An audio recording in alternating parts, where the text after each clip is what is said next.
à 12 ans, vous avez lu un bouquin sur Newton. Vous aussi, vous avez dû faire ce chemin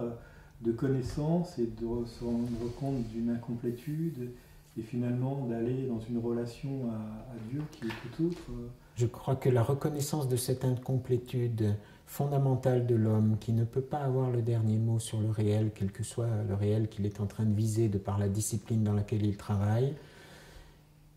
loin d'être une défaite de l'homme, est au contraire une condition d'ouverture et de progression. Ceci dit, c'est rude, parce que reconnaître son incomplétude,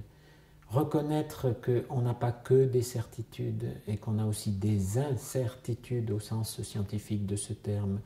reconnaître que fondamentalement je sais que je ne sais pas, le reconnaître profondément tout en continuant de chercher ardemment la vérité, bien entendu, non pas avec un regard défaitiste, c'est à la fois très inconfortable, ça décape, comme on dit, par rapport à nos propres certitudes, nos propres représentations, mais c'est un chemin de vie extraordinaire, surtout quand on le vit avec d'autres, en interaction avec d'autres.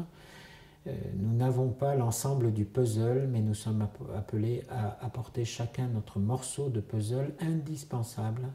Et en même temps, le puzzle n'est jamais terminé. Et ce n'est pas parce qu'il n'est jamais terminé qu'on ne peut pas recevoir justement celui dont il essaye de dessiner le fond, et en particulier dans l'approche théologique, ce Dieu d'amour qui se donne à connaître. Et je reste extraordinairement marqué par cette phrase bien connue, que tant de saints ont repris à leur compte, à leur manière, en parlant de Dieu, à la fois le tout autre, en effet, celui qui est au-delà de tout ce qu'on peut imaginer, et en même temps le plus intime à nous-mêmes que nous-mêmes.